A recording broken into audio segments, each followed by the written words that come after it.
Transmitter device activated. Coordinates set for Earth 2. Hey everyone, welcome to the Earth 2 podcast, the podcast that explores the origins and development of the DC Comics multiverse and the legacy of their Golden Age characters throughout the Silver and the Bronze Ages of comics. I'm Peter Watson. And I'm David Steele. Welcome back. Thank you for joining us. This week we're doing issue 9 of The Spectre, published on the 21st of January 1969. The Spectre, the only member of the JSA to get an ongoing book in the Silver Age. Fantastic. Pete Sage, do you want to tell everyone about the cover? I would be delighted. At the top of the cover we have some text that says, "None shall escape the wrath of the Spectre." And a lovely dramatic Spectre logo. It's huge, isn't it? It is, yeah. It's like the top third of the cover, but it goes up slanty. Yeah, I think it's like, as you said about issue 8, it takes up a massive, huge amount of space on the cover. You couldn't miss it. And underneath that, we have the Spectre. And he's got his cape up at his face, almost like the Shadow or Batman, you know. And he's reaching out with a giant white hand, a giant white wrinkly hand from the looks of it. And he's reaching towards a giant book that dozens of people are scrambling over. The book is entitled Journal of Judgment, and we can see it's like a leather-bound large book with a gold or brass lock on it. Interesting. Yeah. A couple of things that strike me about this cover. First of all, Spectre's not wearing his gloves. He's not. That's why we can see his wrinkly hands. Yeah, and I like how either the logo or the Spectre have been drawn around the other. Yes, They sort of fit in very neatly. It's going to be a very nice square thumbnail as someone's profile picture somewhere. Who drew this one cover, Pete? Say, because I forgot to look it up. It is Nick Cardy. Yes, so that's why it looks so good. Gosh, do you like a bit of Cardy? My copy of issue 9 has a massive Thorpe and Porter price stamp right in the Spectre's noggin, which is quite funny. So look out for that on Instagram, listeners. Indeed. So, he's got this book lying open, and it's face down. That's going to really damage the spine. Well, yeah, so will all those people running over it, to be honest. Yeah, and we should talk about the people, because they look like they're from different periods in history. Yeah. Some of them with very odd outfits. There's a clown. There's a guy in a suit and tie, as you see. There's a guy who looks like a clown. Guy with a funny hat. Guy with a funny beard. It's almost like they're screaming in terror and trying to run away from the Spectre. As if maybe they're trying to escape his judgment. It's a very interesting cover. Yes, what could this possibly mean? None shall escape the wrath of the Spectre. Gosh. What does it mean, Pete? It means a top-to-tail reboot of the entire comic. That's what it means. Again? Yes. As the listeners will find out as we dive straight in. So the first panel on page 1, it's a very odd-looking landscape. Weird, distorted trees and very mountainous-looking landscape. And in the distance, it looks like a figure coming over the crest of a rocky hill. And there's a caption for this first panel, and it says, "Wisping fog clouds the eyes. The moulding smell of moss reels the senses." Panel 2 is another landscape shot, and we see the figure coming into focus. We can tell it's the Spectre. And a caption says, "These are the mystic moors, an eerie realm all but unknown to human experience." The mystic moors. The final, very large panel of this opening page is a closer shot of the Spectre walking through the landscape, basically from the chest down. And we can see that he's holding a massive book in his hand. I wonder if it's the Journal of Judgment. A caption says, "From within the swirling mists trods a downcast ghostly figure. The sight of the silent sombre spirit would chill the flesh of mortals. But wait!" And we turn the page and he stops, and trembling with unbridled emotion, vents his angry frustrations on the unanswering skies. And we see the Spectre with his cape billowing out behind him, stretching out to fill both page 2 and page 3. The rest of the story takes place over this double-page spread, and the Spectre indeed is bellowing, saying, "Why? Why must I be chained to this cursed book?" And we see the Spectre logo sort of stretched out amongst the cape that's furling over the 2 pages, but the caption continues. "Why, Spectre, remember. Remember how you were once again brought before the creator of your existence? Remember how you stood transfixed as his words thundered around you?" And the first panel that we see here has a slight ripple to it, and we see the Spectre standing at the foot of the stairs that we saw in issue 8 when he was pulled up for overdoing it. You can see standing at the bottom of this flight of stairs, there's a little archway, there's a harp floating around, there's a golden gate, and a loud booming voice says, "You have failed, Spectre." And the next drawing is doing that Jerry Grandinetti thing where the story sort of moves fluidly through one larger image instead of using separate panels, because the next shot we see of the Spectre, he's standing surrounded by doves who are flying around him. Some are pecking at the ground. He's looking up at the staircase in front of him, up to the golden gates, and the large voice continues, And because of your failure, you must relinquish the right to the use of your powers.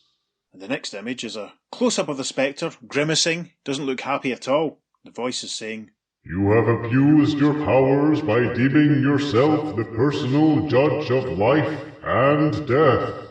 No single creature may hold this unto himself. Justice demands an accounting of the precise details.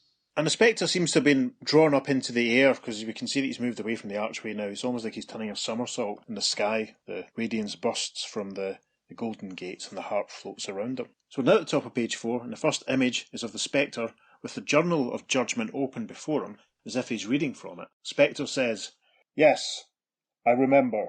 Even as an accounting was demanded, the events that led to my failure flashed before me. And there's a slight rippling mist behind the Spectre here as the next panel ripples also, because we're into flashback mode as the Spectre continues to narrate what happens. My alter ego, Jim Corrigan, was on a routine assignment as a detective captain in Gateway City. I listened in on his thoughts, and they were not entirely on his job. So a very moody shot of Jim Corrigan and a police colleague creeping down a moody alleyway with long shadows being cast before them. And Jim is thinking, Our tipster told us Sharky would arrive at 11:30, and it's near midnight now. This is the right place for the transfer, though. I can't get Spec out of my mind. Closer shot of Jim in the next panel. Ever since that dream he had a few nights ago, and an asterisk refers us to a caption box that says, See the previous issue of this magazine. Jim's thoughts continue. I've sensed a struggle going on within himself. A struggle I doubt even he is aware of. Spectre's narration for the next panel says, From hindsight, his words rang painfully true, but his thoughts were interrupted. And we see at the front of this panel a brightly lit doorway with two shady figures making their way in, long coats and hats.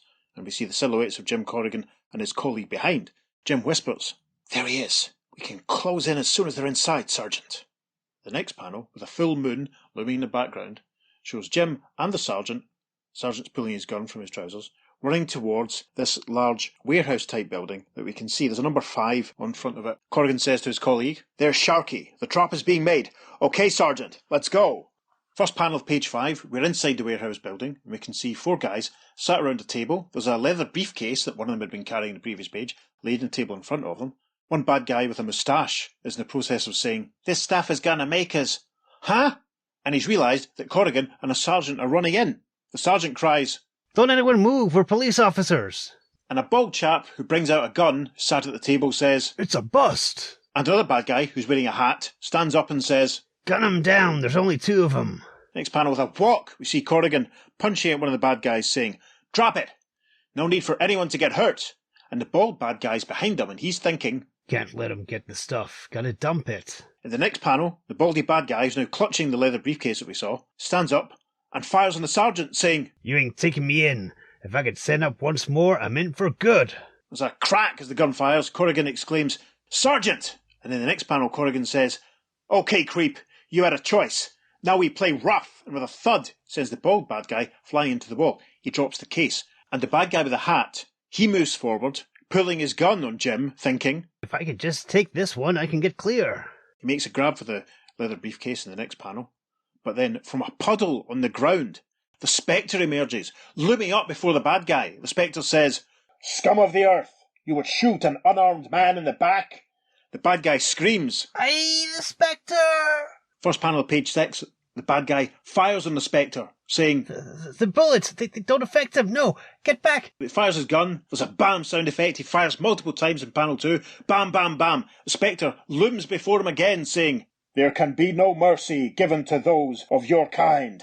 And then in the next panel, we see the Spectre's eyes glowing, a burst of energy comes from them, and the bad guy screams, Ah! And the Spectre says, Even your very life is forfeit. In the background, Corrigan and the sergeant look on, appalled.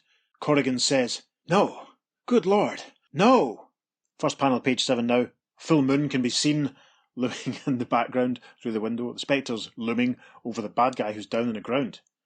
Corrigan and the sergeant are shocked. All Corrigan can do is say, "Oh." Spectre narrates the next panel, saying, I turned, and the wounded policeman was the first to react. The sergeant looks up at the Spectre and says, You had no right to do that. No right at all. In the next panel, the Spectre isn't having it with a wham. He slaps the sergeant, sending him flying backwards. The Spectre says, And who are you to question the Spectre, human? The Spectre shrinks back down to normal size in the next panel. Corrigan's haranguing him, saying, What's gotten into you, Spectre? Have you gone insane? All of a sudden you're playing God. And the Spectre, I have to say, very matter-of-factly, very casually here says, Come off it. It's not as bad as all that. Oh no? What would happen if every cop took it upon himself to be judge and jury? There'd be chaos. But Jim, it's my job. To kill is nobody's job.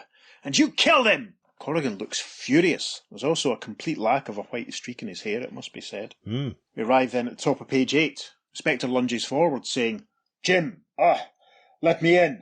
Let me enter your body. Jim's not having it. He says, Forget it, kid. I'm with no part of a killer.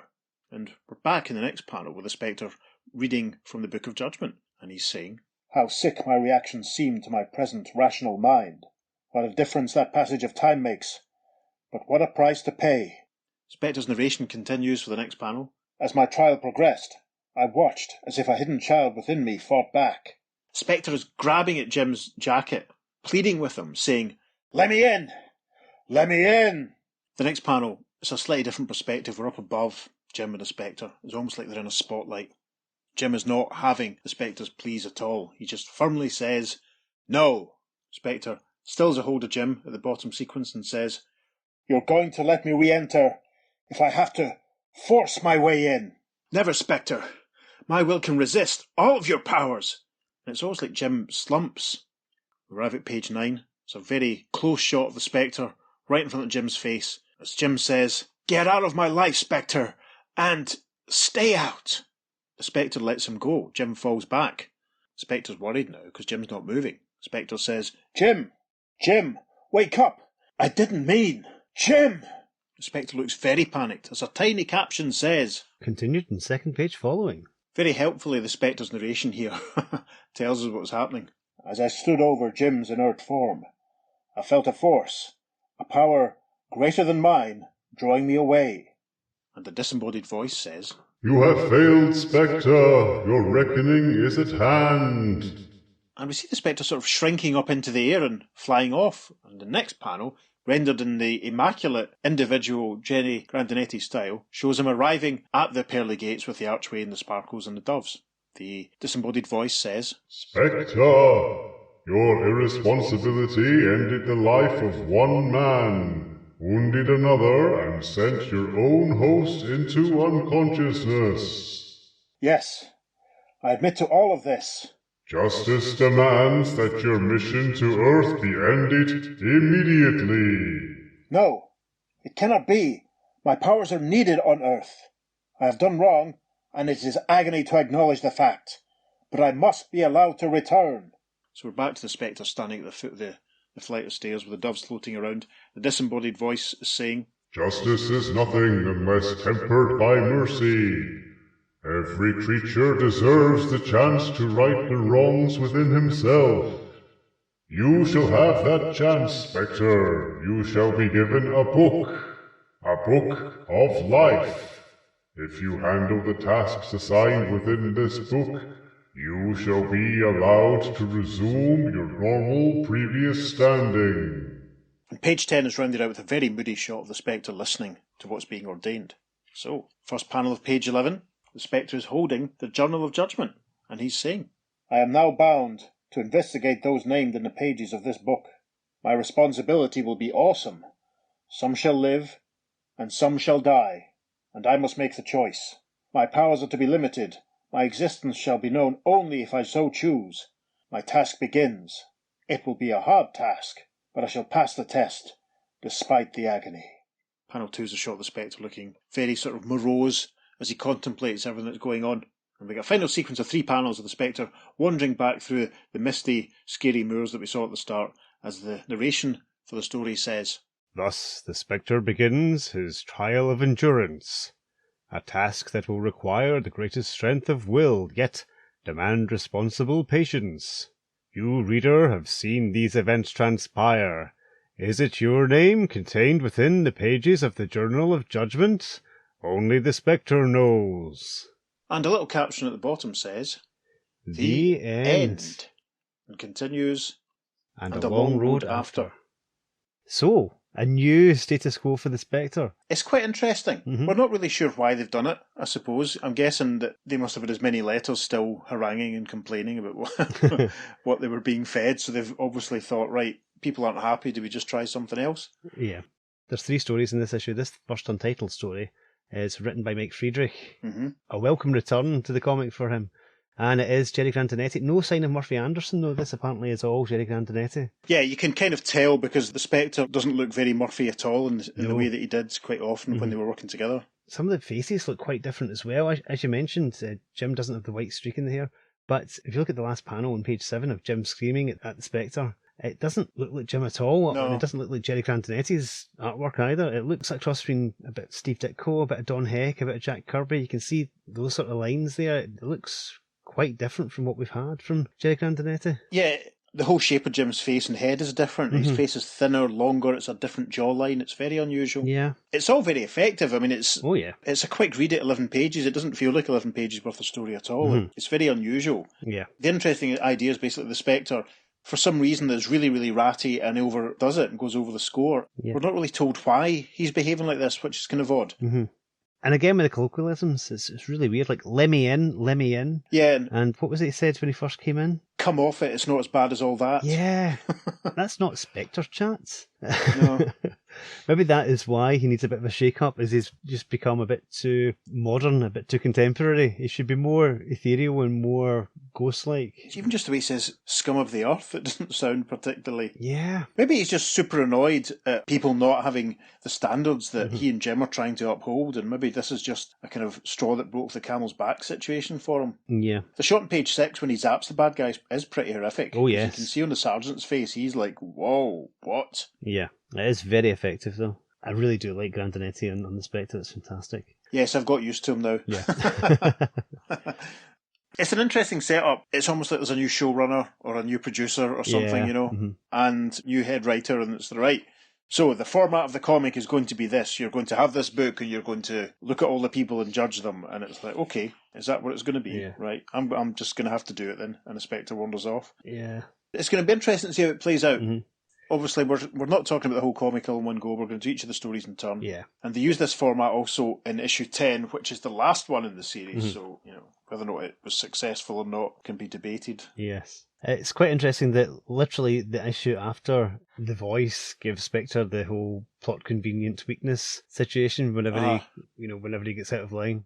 It doesn't come into effect here, and instead it's literally again called up for his written warning this time as opposed to his verbal warning which he had the first time. Yeah, I mean, I suppose killing someone is a bit more severe than just injuring a bystander because he wasn't paying attention. Yeah. But I mean, it definitely does feel like he needs this performance review to sort of but he definitely just to need a bit of guidance. But I suppose if he's been doing it for the decades that he has been doing it, then you know it's probably fair. He's maybe got a bit off beam or a bit off mission. I wonder what this means for Jim Corrigan though. Will we find out? Well, that's true. That's a point. Yeah, We should read on and see, I think. we probably should. You're right. So the first story finishes at the end of page 11, and opposite that we have a full text page, one of the fact files. Fact file number 4, which is all about the Vigilante. Yay. But we're not going to talk about that because we're going to be talking about the Vigilante elsewhere comparatively soon.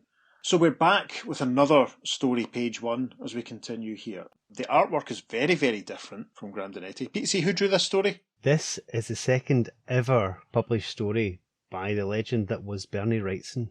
Wow! He had a House of Mystery story before this, Right. House of Mystery 179, but this is his second published work, That's huge. and it is fantastic. I had no idea this was only his second published work. And if that's not good enough, it's actually written by Denny O'Neil, and I think this is the first Denny O'Neil story that we're actually doing in the podcast. Yeah, gosh. So there we are. Oh, it's the first Bernie story. Wow. Double whammy. There you go, listeners. That's not bad, is it? I have to say, in the preparation, I was really struck by the artwork in this story because it's so different. I mean, it feels like something we say about almost every issue of the Spectre. Yeah. The artwork's so different to what we had before, and maybe that's the trouble. Maybe why it only made it to 10 issues, because there was no consistency throughout. Maybe the chopping and changing of creative teams is what did for it. I'm going to reserve judgment till we get to the end of the story before I tell you what I thought. So, the opening panel in the top left-hand corner is a shot of the Spectre with the Journal of Judgment open before him, and significantly, he's not wearing his gloves here either. No. I wonder if that's symptomatic of the situation, that he's not allowed to wear gloves when he handles the Journal of Judgment. You'd think it'd be the other way around. But anyway, the Spectre has the book open before him, and he is saying, The book commands me to pass judgment on this man, Frederick Fust. Yet what am I to judge? Fust does not appear to be a villain. Indeed, he is but a wandering performer, a stage magician. And the regular narration picks up, saying, Watch closely. Notice that there is nothing up the performer's sleeve. Yet weird and wild wonders are wrought with the macabre and magical abracadoom. Abracadoom. Very interesting. So we're not really too sure where and when we are when the story starts, but what we have is a crowd watching two men up on a stage. One man dressed in purple top hat, stripy trousers, blue bow tie, and his very neat goatee beard and moustache style going on. Mm-hmm. And there's another man tending towards overweight, with strained white shirt, black waistcoat, brown trousers, held up by braces. And on a little table in front of them, there's a small bird under a little cage and a cover. And the chap with the goatee beard and the top hat is addressing the crowd, and he's saying, Behold, ladies and gentlemen, the wizardry of the fantastic Fust, assisted by my colleague here. I shall cause the birdie to vanish. And indeed his colleague whispers, This trick better be good, because the last 4 was lousy. Shut up, comes the whispered reply. The next panel is a shot of Fust looking at the covered cage, and he's saying, I speak the mystic syllables. Waukegan, Kalamazoo, and Presto. Doesn't go too well. There's a scree from the bird, and it flies out of its cage. The cover falls away. Fust's assistant cries, Gat! Very surprised, and a very sheepish-looking Fust looks to the crowd and says, I bet you knew it was there all the time, didn't you, folks? Oh dear. The crowd aren't happy. The first panel shows a chap, looks like he's wearing a deer stalker, waving his hands at Fust and his pal who are legging it. This guy's saying, Crummy faker! And someone else says, Go on, get out of here, you phony. The next panel is of Fust and his pal running away. Fust's mate is saying, The robe's got you pegged, Freddy. You're a crummy faker like they said. I'm not. I'm an artist. And then Fust punches his pal in the next panel and says, It's your fault the act got blown. If you'd oiled the disappearing machine like I told you. It's full-on fisticuffs in the next panel. Fust on the ground with his mate above him, getting stuck in, saying, Don't blame your dumbness on me. How dare you strike an artist? I'll make you regret the day you were Huh? Willie? Where are you going? Willie? And there's a hint of a sort of blue mist appearing around Fust at this point. Then the next panel is a completely different situation. We're no longer in the outskirts of that small town. We're in one of our very familiar now astral plane type cosmic situations with a weird space background and lots of planets and spheres floating around. Fust is standing there, looking astonished, and he stutters, What kind of bit is this? What happened to the world? And we see behind him, standing upon a green sphere, is a pink-skinned figure wearing a red unitard and a red cape with a high collar. Looks very shady. And this guy says, Do not be frightened, Frederick. I won't let you fall. I like you. Fust stammers in the next panel, Who are... and the scary guy with the cape says, What's in a name? Some call me Beelzebub. To others, I am Mr. Scratch. The devil, you say? Exactly. confirms the guy in the cape. This is very scary. I can see where the story's going. First panel of page 3, you've got a much closer shot of this scary, devilish figure. He reminds me very much almost of Mephisto from Marvel Comics yes. in this panel. Uh-huh. We can see that Fust is floating around on one of the green spheres. And we can see the devil, if that's who he is holding a piece of paper out towards Fust. The devil is saying, about your problem. It so happens that I can grant your fondest, deepest, dearest wish. I can make you a real magician. And we can see in a piece of paper that it says signed, and there's an actual dotted line. The devil continues. Sign this contract, and I shall give you a talisman, the abracadoom, an object of the blackest occult. Fust looks as though he's considering the offer in the next panel, and he says, Yeah, but what'll it cost me? My soul? That is the usual price, yes. Before you decide, let us take a sea trip. Suddenly, they seem to be elsewhere. We see Fust colliding with a very shiny floor underneath him, and he says, Oof. How did we get here? The devil says, A smidgen of dark power hurled us across the 7 astral planes. Now, about our deal. But then looming in the background, it's not a full moon. We see the head of the Spectre, who yells, No! In the next panel, Fust is on his feet and he says, Who is he? Friend of yours? and the devil is gesturing towards the Spectre, conjuring up some yellow ectoplasm, and he says, On the contrary, my immortal enemy, away, Spectre! Spectre turns his back on them. He's got his gloves on by this point, unlike the opening panel. Spectre says, Hold your bolts of ectoplasmic energy. I come not to combat, but to warn. So nice clouds over a nice blue sky in the final panel of page 3. Spectre with his hands on his hips is facing the other two, and he's saying, Sign that parchment, Fust, and you consign yourself to an eternity of unimaginable torment. The devil says, Ah, but in addition to the abracadoom, I also offer Freddy immortality. Obviously, as long as he lives, I can never collect my payment. Fust looks as though he's fiddling with his bow tie here. Very sheepishly he says, What's the catch? Stop calling me Freddy. and the first panel of page 4 is a shot of the devilly figure looking very, very scary, and he says, No catch, as you charmingly put it. You will be immortal, provided the abracadoom never gets within 6 feet of an identical talisman, the abracadeath. I have given that trinket to another conjurer. Frederick need only avoid members of his trade. The next panel shows the devil figure leaning forward to allow Freddy to lean on his back and sign the contract. Freddy says, It's chancy, but I'm game. Do I sign in blood? No, I abandoned that quaint custom centuries ago. A felt-tip pen will do nicely.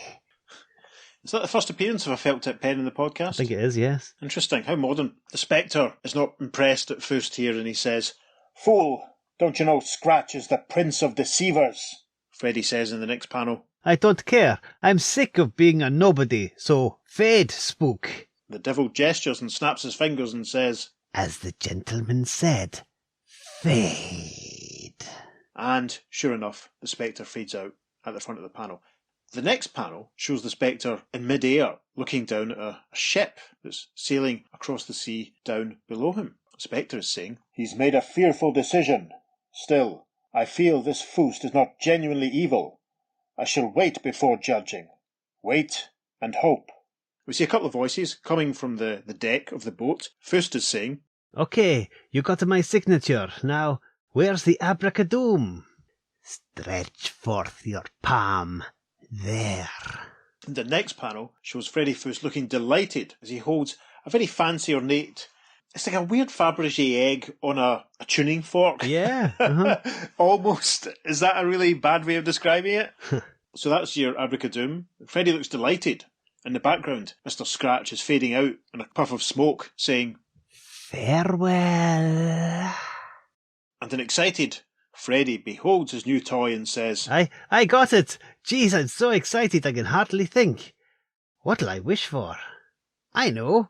Abracadoom, take me back to Carlsberg. and then there's a swirl of green smoke and a very amusing caption that says, Poof! And Freddy delightedly cries, It works! Yippee! It works! So we arrive now at the top of page 5. Some time has passed. Very interesting, we can see in this panel. There's a figure up on stage in a theatre. taking a bow, wearing a long cape, and there's a green hooded figure, green caped figure, sitting in the back of the audience watching him. And as he sits there, the Spectre is thinking, Fust does well. In only 3 months he has become a successful performer. Thus far he remains uncorrupted. I pray he continues so. And the caption for panel 2 says, Alas, it appears the Spectre's unspoken wish is not to be, for, a week later, he is summoned to a command performance before the royal family of Marlovia.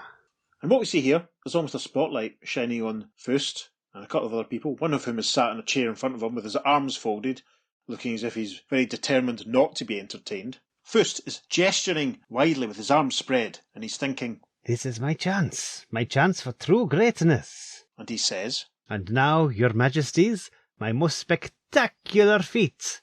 I shall cause you both to vanish. Yes, and there's a burst of pink energy from the Abracadoom that strikes the two people in front of him, presumably some of the royal family. We're not introduced to them. And it's weird, it's very horrific the way that they almost seem to dissolve. It's like they dissolve into black dots. It's almost like they've been disintegrated. Freddy says, Abracadoom, rid me of these louts. And off they go. This is, at time of recording, we've just released our Jimmy Olsen episode. And stylistically, they could not be further apart. True. Could they? Very true. The friendly Archie Light styles contrasted with the, frankly, all-out scary horror of Bernie Wrightson. This is terrifying. There's a slow dissolve then, and we see a figure adjusting himself in front of a fancy mirror. And this figure is thinking, A change of appearance, a new name, and behold, Fust becomes Count Lagos. And as sovereign ruler of Marlovia, I can avoid other magicians and the Abracadeath. I still can't go over panel 3 here. That's definitely going on the socials. The next panel might go on as well. It's a shot of the Spectre reading presumably some kind of European newspaper. The headline of the paper says, Marlovia prospering. New ruler brings wealth to small, and it's cut off, so it probably says country. So the Spectre has been down to the newsstand to buy a newspaper. Hope he had the correct change. So as he's reading the newspaper, he says, The old Marlovian rulers were tyrants. So although Fust attained his position with black magic, he is using his power for good. I must withhold my judgment a while longer. So, top of page 6 now. It's a nice shot of a castle, and a caption says, Months pass, months of quiet prosperity for Marlovia, and Count Lagos, nee Frederick Fust. And then, at the National Palace... And we're inside, and we see Frederick, who we should probably say now, in his new stylings, he's got rid of the beard, he's dyed his hair white, and it's all combed backwards. He's wearing a very neatly fitted blue jacket, and across the table, there's a young assistant aide-type figure dressed in purple. And this figure says, Your Majesty, our borders are being attacked. An army has just crossed. And Count Lagos, a.k.a. Freddy, replies, Say no more, I'll attend to the matter. Caption then for the next panel. Swift as thought itself, the Abracadoom flies Fust to the scene of strife. Yes, with the cape billowing around him, we see Fust up high in the sky, looking down at the ground, where we can see tanks and military tents and lots of soldiers roaming around. As he flies, Freddy, the Count, is thinking, Troops, thousands of them. I was aware the neighbouring kingdom was envious of Marlovia's well-being, but I didn't think they'd dare attack. Panel 4 then of page 6 shows Freddy Fust, aka Count Lagos, alighting, landing on the ground, quite close to a couple of tanks, and he's thinking, They're well armed with the most modern weapons. However, I have magic. And in a shot that looks very much like the late actor Peter Cushing, we see him clutching the Abracadoom, and he's thinking, I could wish fire and brimstone upon them if I wanted, but I'm not a cruel ruler. Instead, I'll merely halt them. And this next panel is definitely going on the socials. Very, very effective. We get a wide shot of the army, of the tanks and a couple of soldiers. And Freddy standing on a little rocky outcrop, gesturing widely once again and crying, Let the enemy metal rust away. And that's what we see. We see basically the equipment starting to dissolve almost into mud. It's grotesque. And looming over this is a very grotesquely rendered, very scary looking Spectre. I don't think he's ever looked as scary as this in any of the stories that we've done, has he? Nope. By this point we've done, his appearances in Showcase and the JLA, and this is the 9th issue of his regular series. He looks absolutely terrifying, and this looming Spectre head is saying, Is this an evil act? Fust is using black magic, but using it merely to defend his nation. My judgment must still wait. Let us follow Fust back to the palace. And we can also see the detail here, if we look a bit closely. One of the soldiers reacting to his gun dissolving in his hands, and one of his colleagues looking appalled as well. It's almost like the guy's helmet is melting. It's very scary. Yeah, it's horrible. So panel 2 of page 7, Freddy's back in his den, smoking a cigar, looking very happy, and thinking, Once more, my little kingdom is safe. And then there's a buzz from the telephone in front of him, and Freddy thinks, The hotline. The telephone used only for the most important state matters. He answers, and a voice says, King Fust? Freddy thinks, Something oddly familiar about that voice. and then he answers, saying, Yes, I'm the majestic Fust. The next panel shows the other chap on the line. We only see him from behind, obviously in another big fancy ornate chamber, and he's saying into the phone, I'm the Prime Minister of the nation which borders yours. I'd like to meet with you. First panel of page 8 is another scary shot of the Spectre. I want my mum. And he's thinking, Fust has arranged the meeting. The results of that meeting could either greatly help or harm the world. What are his thoughts? I shall listen. And it's another Peter Cushing-like figure standing in his blue military tunic, and he's thinking, With the backing of the Prime Minister's nation, Marlovia could become supreme. Between us, we could topple other leaders. I need to exercise absolute control over the Prime Minister, and with the Abracadoom, I can. I can make him my puppet. I can rule all. Panel 3 shows Freddy about to obviously give an instruction to his aide is in front of him. The aide says, Your Majesty, the Prime Minister waits in the conference room. But the Spectre appears suddenly in a cloud and says, I warn you, do not go. You again. Out of my way. Your magic could be a force for good. Instead, you are choosing to use it only to gain power. Power which will deprive others of their freedom. Power which will corrupt. That's right. That's exactly right. I want power. And the final panel of page 8 shows the Spectre gesturing towards an open doorway, and he says to Freddy, aka the Count, Then it is my judgment that you be allowed to pass. First panel of page 9, we see the Count, aka Freddy, approaching the Prime Minister. We can see the Abracadoom behind his back, but Freddy's surprised because he recognises this guy. He says, What? Willard, my ex-assistant. You're the Prime Minister? and we see indeed that's who it is, looking very smart, looks as if he's maybe lost a bit of weight. He replies, Yeah, Freddy, me, surprised? Before we talk over business, I got something to show you. Panel 2, we see that Freddy has revealed the Abracadoom, but also that Willie, he's revealed the Abracadeth. Freddy looks appalled and says, Scratch, he gave you the other one. That double-crossing devil, we gotta separate. But then the final panel, we see the two of them being caught up in almost a wave, a column almost of rushing green, it looks like water, energy, I don't know. But also, significantly, Mr. Scratch, the devil, whoever he is, Beelzebub, has reappeared, standing with his arms folded, and he says, Too late, gentlemen. Welcome to eternity. The end. Crikey.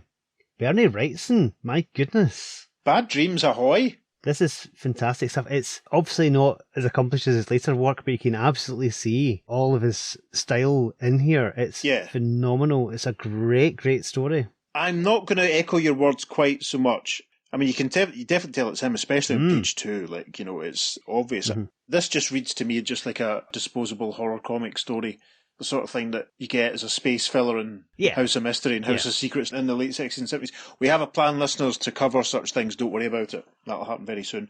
Again, it's shockingly different to what we've had before. Yeah. You know, the Spectre looming around and being slightly involved, and no mention of Corrigan, obviously. Yep. We've had other stories before when people have made deals and all this sort of stuff. Mm-hmm. It read to me just like a very traditional sort of cautionary tale about not giving your soul to the devil because you know that he's going to trick you and beat you, you know. Yeah, which is fun. We've not really had that usually in the Spectre, so it's good. That's true, but it's maybe just my own sort of reading. It just felt a bit. I mean, it reminded me in a way of, you you'd get occasional issues of Neil Gaiman's Sandman when they would break away from the main narrative and they'd have little narrated vignettes about other things. It reminded me of that sort of thing, which again probably at the time felt like a filler. At least when James Robinson was doing filler issues in Starman, he called them Times Past, and they probably added to the story and used relevant characters. It felt like a standard horror filler that, I mean, the Spectre might as well not have been there, I think. All they really need was someone else with it to be his voice of conscience, almost. But it's worthy enough because, as we've said, the artwork is astonishing. Like the panel of them, the royal folk from Malovia being dissolved, is horrible. Yeah. The Spectre looming over the dissolving army is horrible. I mean, this is next level. This is way beyond Murphy Anderson and his scary demons with horns. Yeah, and smashing planets over everyone's head. Yeah. We're into the Bronze Age now, aren't we? There's no doubt about it. I love the Spectre just chilling at the back of the stalls in the theatre. That was hilarious. Yes. Also, 3 months had passed. Has he been following him for 3 months? That's very interesting. Yeah. And then even more months pass. Has he been with him all that time? Yeah, or has he been checking in on some other people who are in the Book of Judgment, or the Journal of Judgment, whatever it's called, whilst all this was going on? It's weird because before our eyes, the comic is shifting from supernaturally flavoured superheroics to a scary horror anthology. Yes. That's quite interesting to experience. It's quite unnerving. It's quite unsettling. Yeah. It's weird, isn't it? It is weird. Maybe it should be called Weird Spectre Tales. Yeah. The Spectre always has a little run in Adventure Comics in the early 70s when it was renamed Weird Adventure Comics, so it's not too far off. And I'll tell you, I am looking forward to those stories. Oh, yes. Yeah, this is very interesting. It's fascinating. I mean, as a story, I think it just reads like a cautionary tale. Yeah, But it's very interesting. I'm genuinely stunned by some of that artwork. I can't emphasise this enough, listeners. Get yourself a copy of issue 9 of The Spectre. Yeah. Somehow.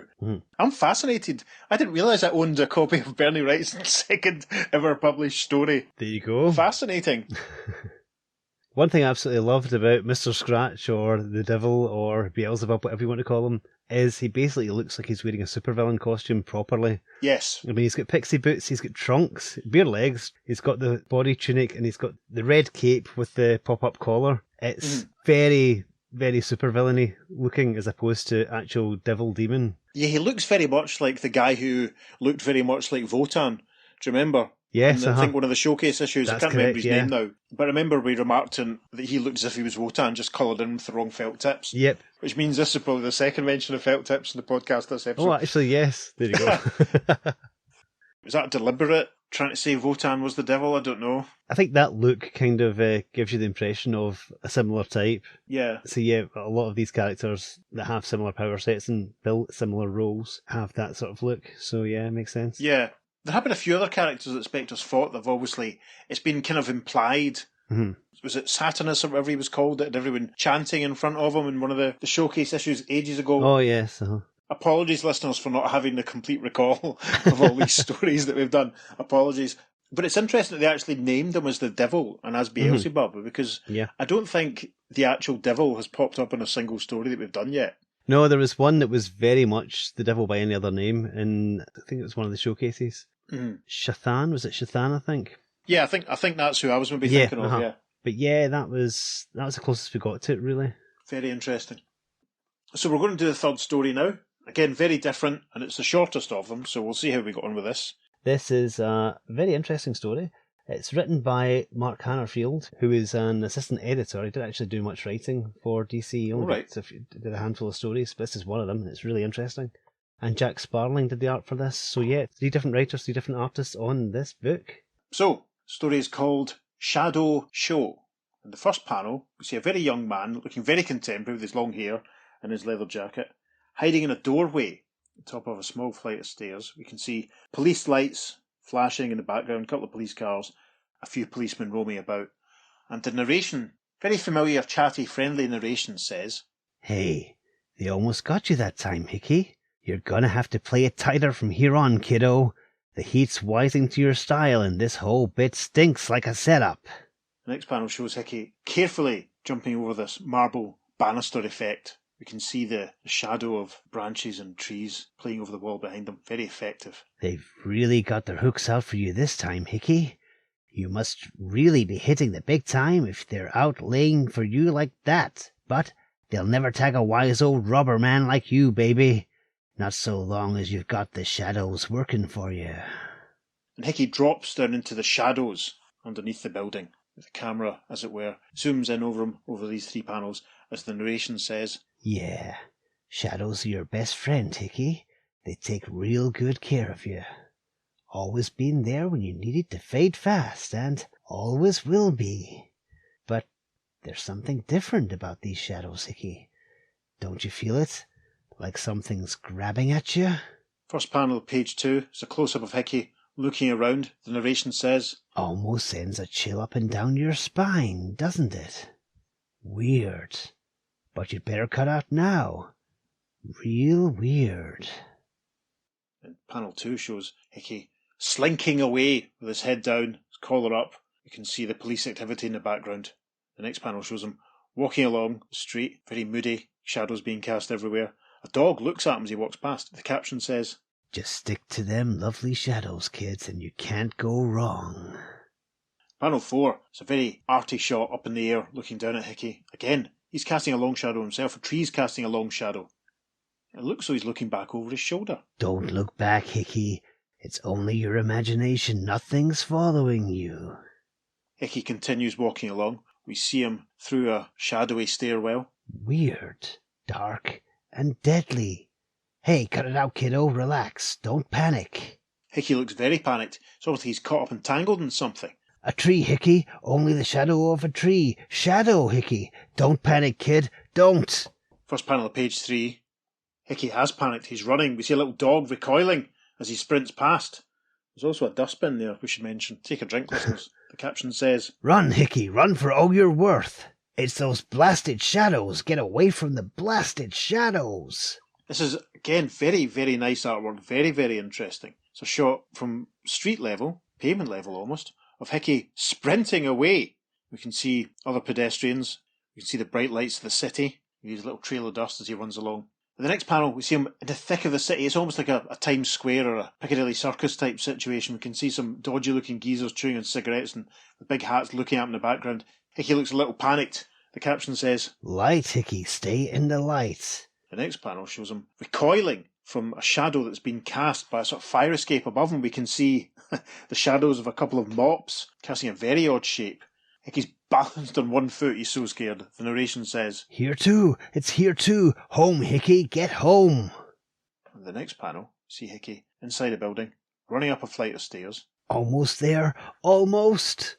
There's a large shadow looming on the wall behind him. It's a very familiar looking silhouette, actually. You can see the cracks in the plaster. Very run-down building, obviously.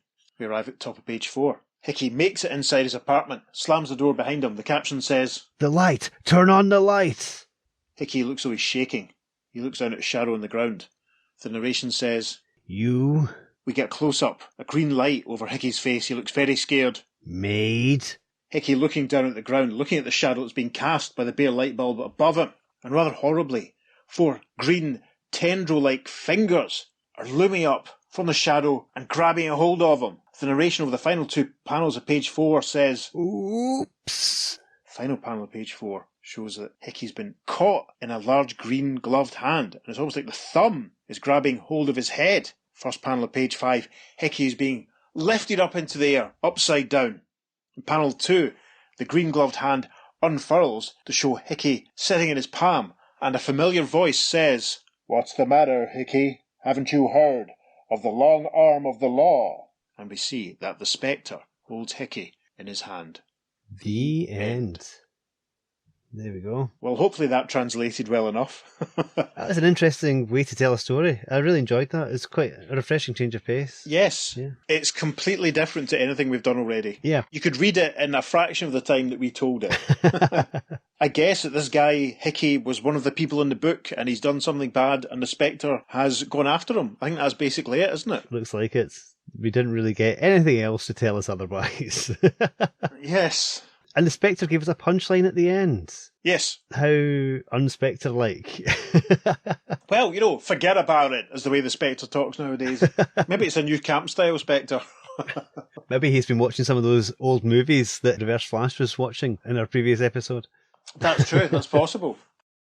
It's obviously the most disposable story in the comic. Yeah. It feels very much like a filler, but also it's very moody, atmospheric, and Yes. as I said, it's something different than what we've had before. Our next episode, spoilers, we're doing a Superman story, which is quite a dark Superman story for a Superman story, but it still has that air of the throwaway that so much of the Superman family stories of this era has, and what we've just read is just like, the contrast is astonishing. Yeah. You know, again, compare it to that Jimmy Olsen one we read a few weeks ago that was published around about the same time. Yeah, it's so funny. It's fascinating to think these are actually being published by the same company. Yep. This is like something from Skywald or something, you know? It's like, you know, you'd expect to see it in an issue of Creepy or Eerie or something. Yeah, It doesn't feel like a DC comic story at all. It's fascinating. Well, maybe that's exactly what they're going for. Well, yeah, I mean, if the Spectre had been like this from the start... You know, as much as we like the Gardner Fox and Murphy Anderson ones, they were all quite of a muchness and very bright and clinical. But this feels like something else. Yeah, without a doubt.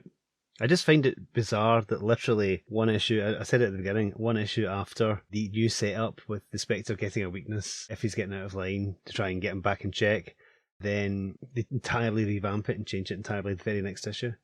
It's just so weird.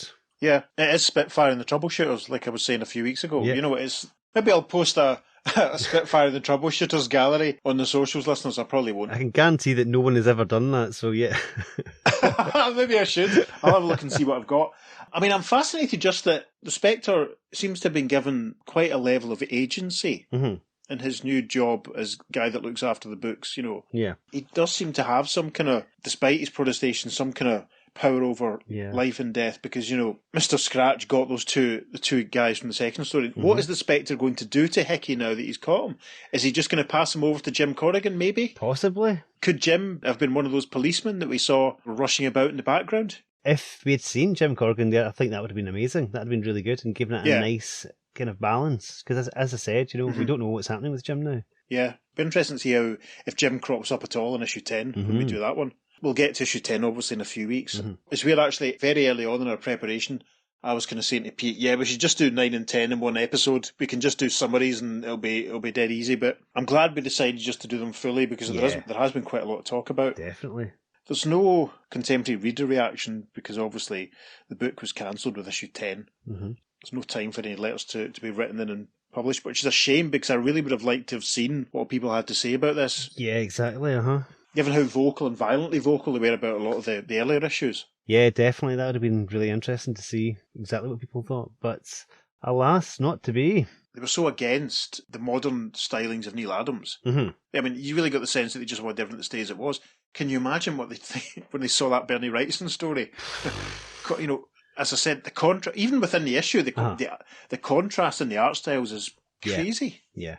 Maybe they were having difficulty actually getting a full creative team on it, and they thought, actually, let's just try and get people to do short fill-in stories, and we'll come up with a framing sequence or a hook for it. So, you know. Yeah, I mean, I don't want to preempt too much the stuff that we're going to talk about when we do our House of Mystery episode in a couple of weeks.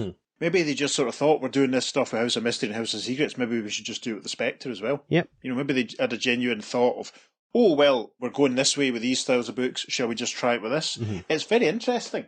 I can imagine if the book hadn't been cancelled that they maybe would have done this for another 2 or 3 issues tops. Yeah. And then the voice of God would have said, okay, Spectre, that's fine. Go and help Jim Corrigan with this kidnapped child case or something. And it would have gone back into, I don't know. But it's fascinating just how many twists and turns of creative stylings there's been in just such a short period of time. Completely unlike anything else that we've done. Indeed, yeah.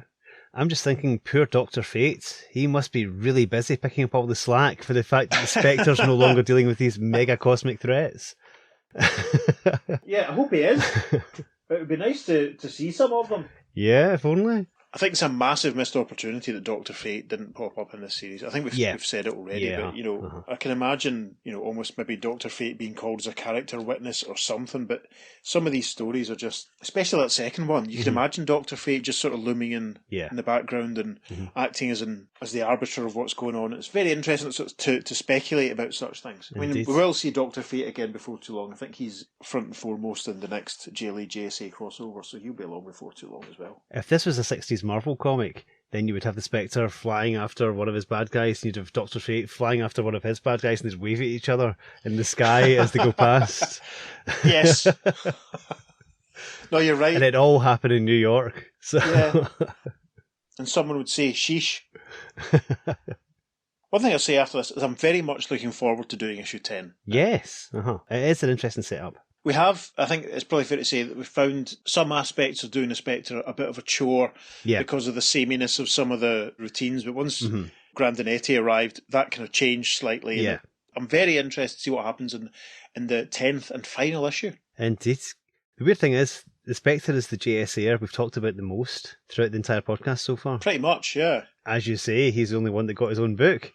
More so than, Jay Garrick or anyone, the Spectre is the one that we've talked about most. And he's been the most changed as well. Yeah. I think for the next one I'll try and do a tally of Jay Garrick and Alan Scott and Spectre appearances and just sort of see who turns up the most. It's very interesting because so much emphasis is put on Jay Garrick being the guy in the Silver Age and blah blah blah, but Spectre's had a huge amount of exposure as well. Yeah. But that's our thoughts on it. What are your thoughts? You can get in touch with us by emailing us at theearth2podcast@gmail.com. Make sure you follow us on social media because we're putting up some bonus material, including some of these amazing Bernie Wrightson panels. Yep. On Facebook and Instagram, we're at the Earth 2 Podcast, and on Twitter, we're at podcast_Earth2. If you're feeling generous, you go to our coffee page and price the price of a beverage, or you could go to wherever it is you get your podcast from and give us a positive review, or perhaps retweet or share any of our social posts. That would be appreciated also. Indeed. And on that bombshell, I've been Peter. I've been David. We'll see you soon on The Earth 2 Podcast. Transmatter cube activated. Return coordinates set for Earth Prime. Farewell.